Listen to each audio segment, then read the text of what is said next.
আমি দেখিছোঁ যে আমাৰ এজন খিলঞ্জীয়া লোক বিতু গগৈ নামৰ এজন ডেকা ল'ৰাই তেখেতৰ ঘৰখন সংসাৰখন চলাবৰ কাৰণে এখন দোকান ল'লে। পদপথত বহাবৰ কাৰণে এখন চাট হাউচ দোকান কিনিছিলে। কিন্তু আমি এতিয়া দেখিছোঁ যে দোকানখনৰ বাবদ দোকানখনৰ পিছফালে থকা গৰাকীয়ে তেখেতৰ পৰা মাহেকী ছিষ্টেমত পইচা বিচাৰিছে।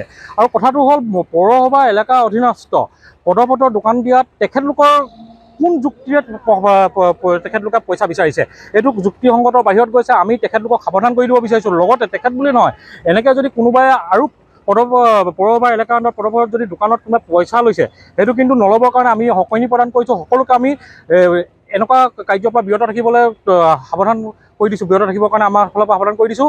আৰু আমাৰ এজন খিলঞ্জীয়া ল'ৰায়ে নিজৰ সংসাৰখন চলাবৰ কাৰণে এখন দোকান দিছে, তাক এনেকৈ দম দাদাগিৰি দিয়াটো কোনো কাৰণত গ্ৰহণযোগ্য নহয়। আমি কিন্তু অতি সোনকালে তেখেতৰ নিজৰ ভুল স্বীকাৰ কৰি ল'ৰাজনৰ ওচৰত ক্ষমা খুজিবলৈ আৰু এনেকুৱা কামৰ পৰা বিৰত থাকিবলৈ আমাৰ ফালৰ পৰা দাবী জনাইছোঁ। নিশ্চয় আমাৰ আপোনালোকৰ ভিডিঅ' ফুটেজত প্ৰকাশ পাব হামটুম বুলি এখন পদপথত ফাষ্টফুডৰ দোকান আছে। আৰু দোকানখন কিছুদিনৰ আগত আমাৰ এজন থলুৱা খিলঞ্জীয়াৰ আমাৰ লোক বিতু গগৈয়ে ক্ৰয় কৰি লৈছে। সম্পূৰ্ণ যি আইনগত প্ৰক্ৰিয়া আছে তেখেতে কোৰ্ট এফিডেভিট কৰি যিজন ব্যক্তি আগত আছিলে অৰূপ দাসৰ পৰা কিনি লৈছে। আৰু তেখেতে সেই দোকানখন দি পিনে ঘৰৰ পোহপাল দিবৰ কাৰণে আচলতে এটা পথ বাছি লৈছিলে। কথাটো হ'ল আচলতে কি হ'ল, যেতিয়ালৈকে অৰূপ দাসে চলাই আছিলে তাত সমস্যা নাছিলে। সমস্যা এইটো কাৰণেই নাছিলে, ইয়াৰ পিছত যিসকল ব্যৱসায়ী বা পিছত যি ম্যাদী পট্টাৰ গৰাকী তেওঁলোকে সেই অৰূপ দাসৰ পৰা টকা লৈছিলে। আৰু অৰূপ দাসৰ পিছত মিণ্টু বুলি এজন কোনোবা আহিছিলে বা মাজত যদি কোনোবা আহিছিলে তেওঁলোকৰ পৰা টকা লৈছিলে বিনিময়ত। এইটো সম্পূৰ্ণ এটা মানে অযুক্তিকৰ আৰু ই আইনৰ বাহিৰত গৈছে, আইনৰ বাহিৰৰ গণ্ডিৰ বাহিৰত। কাৰণ পথৰ কাষৰ সংৰক্ষিত এলেকাত য'ত পৌৰসভা পৰে তাত বেলেগ মানুহে কেনেকৈ টকা পইচা ল'ব।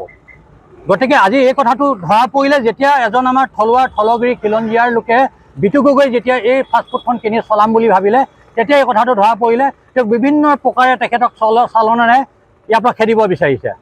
কালি দেখিলোঁ তেওঁৰ সন্মুখত থকা যিখন চালি আছিলে টেবুল দি মানুহে থিয় হৈ খায়, সেইখন ভাঙি পিনে পলসে গাড়ী পলাই থৈছে। ঠিক আছে, পলস গাড়ীত তেখেতে প্ৰয়োজন থাকিব পাৰে, কিন্তু তেখেতে মৰাণ পৌৰসভা আছিলে, প্ৰশাসন আছিলে, কিয় প্ৰশাসনক অৱগত নকৰাকৈ নিজাববীয়াকৈ তেখেতে আইন হাতত তুলি পিনে সেই ঠাইডোখৰ তেখেতে ভাঙি পেলালে। তেখেতে পৌৰসভা বা প্ৰশাসনক অৱগত কৰিব লাগিছিলে, মই মোৰ ঘৰৰ কাৰণে কিবা বস্তু পেলাইছোঁ। তেখেতে 2 বছৰ আছে এদিন সেইখন বহি থকা।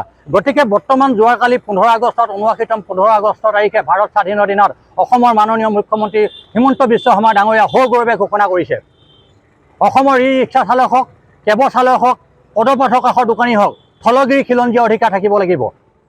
ভাড়াঘৰৰ মানুহত অচিনাকি মানুহ থাকিব নোৱাৰিব, পদপথৰ কাষত কোনো অচিনাকি মানুহ থাকিব নোৱাৰিব। আজিও আপোনালোকৰ সংবাদ মাধ্যমৰ যোগেদি আমি মৰাণৰ পৰা সগৌৰৱে ক'ব বিচাৰিছোঁ, খুব কম সময়ৰ ভিতৰত যিসকলে এনেদৰে অবৈধভাৱে তেওঁলোকৰ দোকানৰ সন্মুখত অচিনাকি ব্যক্তি বহাই তেওঁলোকৰ পৰা টকা সংগ্ৰহ কৰি আছে, তেওঁলোক সাৱধান হওক, নহ'লে তেওঁলোকৰ ওপৰত কিন্তু আমি বিহিত ব্যৱস্থা ল'ম। নহ'লে প্ৰশাসনক আহ্বান জনাইছোঁ, ইতিমধ্যে এজাহাৰ দাখিল কৰা হৈছে, প্ৰশাসনে তাৰ ওপৰত বিহিত ব্যৱস্থা গ্ৰহণ কৰক। পঞ্চায়তৰ এলেকাধীনেই হওক, পৌৰসভা এলেকাধীনেই হওক, তেনেকুৱা ধৰণৰ অচিনাকি মাটি তেওঁলোকৰ ম্যাদী পথাৰৰ সন্মুখত বহিবলৈ দিয়ে টকা সংগ্ৰহ কৰাৰ অধিকাৰ তেওঁলোকে ক'ত পালে।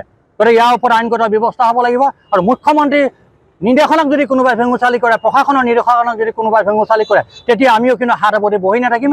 আপোনালোকৰ সংবাদ মাধ্যমেৰে আজি এই ঠাইৰ পৰা সমূহ বৃহত্তৰ 2 অঞ্চলৰ মৰা অঞ্চলত কিন্তু আমি সকিনি প্ৰদান কৰিছোঁ।